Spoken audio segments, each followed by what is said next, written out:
आप विंडोज 10 में माउस की सेटिंग्स भी बड़ी आसानी से कर सकते हैं। माउस की सेटिंग्स काफ़ी सारे कारण से आपको करनी पड़ सकती है, जैसे यदि आप लेफ्ट हैंडेड पर्सन हैं तो हो सकता है आपको माउस के बटन्स को इंटरचेंज करना पड़े, और यदि आप टेक्स्ट ऐप्स में ज़्यादा काम करते हैं जैसे वर्ड या वर्ड पैड, तो हो सकता है आप ज़्यादा लाइन्स को एक साथ स्क्रॉल करना चाहते हैं माउस व्हील के साथ, या एक साथ काफ़ी सारी लाइनें ऊपर नीचे करना चाहते हैं जब माउस के आप व्हील बटन को दबाते हैं। तो ऐसे केसेस में आप माउस सेटिंग्स करना आपके लिए बहुत ज़रूरी हो जाता है। आइए हम जानकारी लेते हैं कि वो किस प्रकार आप कर सकते हैं। इसके लिए स्टार्ट पर आएँ, सेटिंग्स पर जाएं। आपके पास यहाँ पे दूसरा सेक्शन डिवाइसेस के रूप में अवेलेबल है, मैं यहाँ क्लिक कर देता हूँ। लेफ्ट सेक्शन में यदि आप देखें तो माउस एंड टच पैड की सेटिंग्स दिखाई गई हैं, यहाँ मैं क्लिक कर देता हूँ। यहाँ पे आपको माउस की बेसिक सेटिंग्स अवेलेबल हैं जिनको आप चेंज करके अपने माउस को अपने हिसाब से ऑपरेट कर सकते हैं। जैसे कि सबसे पहला ऑप्शन है सिलेक्ट योर प्राइमरी बटन। यहाँ पे मैं प्राइमरी बटन चेंज कर सकता हूँ लेफ्ट या राइट। यदि मैं लेफ्ट हैंडेड हूँ तो मैं प्रेफर करूँगा कि सबसे पहले जो मेरा राइट बटन है वो एज अ लेफ्ट काम करे। यदि मैं लेफ्ट हैंडेड हूँ तो यहाँ से मैं बटन चेंज करना चाहूँगा, जैसे कि मैं यहाँ पे राइट कर देता हूँ। और यदि मैं फिर से वापस लाना चाहता हूँ तो ध्यान रखिएगा, क्योंकि आपने राइट को प्राइमरी बटन बना दिया है तो अब आपके पास वो सारे क्लिक्स जो लेफ्ट करता था अब राइट कर रहा है। तो चेंज करते वक्त ये राइट क्लिक का प्रयोग करते हुए ये चेंज होगा। जैसे कि अब यहाँ मैं इसको लेफ्ट पे ले आता हूँ वापस। इसी तरह से यदि आप टेक्सचुअल सॉफ्टवेयर के साथ ज़्यादा काम करते हैं जैसे नोटपैड, MS वर्ड या वर्ड पैड के साथ, तो आपको हो सकता है एक टाइम पे काफ़ी सारी लाइनों को ऊपर नीचे करना पड़े, या हो सकता है कि आप पूरा का पूरा पेज ऊपर नीचे करना चाहते हो। तो ऐसे केस में आप roll the mouse wheel to scroll setting को चेंज कर सकते हैं।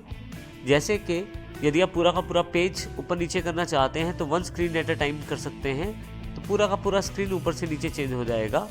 और इसी तरह से यदि आप एक साथ काफ़ी सारी लाइंस चेंज करना चाहते हैं तो multiple lines at a time कर सकते हैं। Multiple lines at a time setting कर देता हूँ।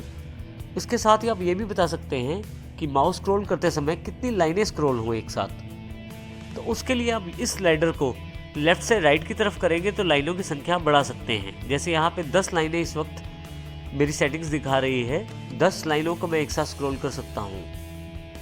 जैसे कि यहाँ पे मैं अब 10 लाइनों को एक साथ स्क्रॉल कर सकता हूँ, ये मेरी सेटिंग्स में है, अवेलेबल है। इसी तरह से राइट साइड करते हुए मैं स्लाइडर से लाइनें बढ़ा सकता हूँ और लेफ्ट साइड करते हुए लाइनें कम भी कर सकता हूँ। यहाँ मैं 10 लाइनें एक साथ चेंज करना चाहता हूँ तो वो ले सकता हूँ यहाँ पे मैं। इसके अतिरिक्त यदि आप नीचे की तरफ रिलेटेड सेटिंग्स पे चले जाएँ तो एडिशनल माउस ऑप्शंस भी अवेलेबल हैं। यहाँ मैं क्लिक कर देता हूँ एडिशनल माउस ऑप्शंस पे। आप देखेंगे कि एक बॉक्स अवेलेबल हो गया है। यहाँ कुछ और फीचर्स भी आपके पास अवेलेबल हैं, लेकिन यहाँ इन सभी ऑप्शंस में 2 ऑप्शन सबसे ज़्यादा इंपॉर्टेंट है। बटन कॉन्फ़िगरेशन, जिससे आप अपने दोनों बटन को स्विच कर सकते हैं, जैसे मैंने यहाँ से भी किया था। मैं स्विच करते ही देखिए आपके पास यहाँ पे एक छोटा सा आइकॉन है, वो लेफ्ट से राइट की तरफ मूव हो गया है। फिर से ऑफ करते ही यहाँ पे वापस आ गया है ये ब्लू आइकॉन। तो इस तरह से आप प्राइमरी बटन्स को स्विच कर सकते हैं आप यदि लेफ्ट हैंडेड पर्सन हैं। इसी तरह से यदि आप डबल क्लिक स्पीड बढ़ाना चाहते हैं तो आप वो भी यहाँ से बढ़ा सकते हैं। मोस्टली जब भी हम किसी फाइल या फोल्डर को खोलते हैं कंप्यूटर में तो हमें डबल क्लिक करना होता है। तो अगर हम चाहते हैं कि डबल क्लिक स्पीड बढ़ जाए तो इसके लिए हम स्पीड स्लाइडर को राइट हैंड साइड कर सकते हैं, और यदि हम चाहते हैं कि स्पीड कम हो जाए तो स्लो कर सकते हैं। अभी मैं इसको इसकी डिफ़ॉल्ट सेटिंग्स पे रहने देता हूँ। और यदि किसी कारण से आप सेटिंग्स लगता है आपको कि सही नहीं हुई तो आप कैंसिल भी कर सकते हैं। जैसे मैं यहाँ अप्लाई करने के बजाय सेटिंग को कैंसिल कर देता हूँ। इस प्रकार आप माउस की बेसिक सेटिंग्स करके अपना प्रयोग माउस की सेटिंग्स का प्रयोग कर सकते हैं।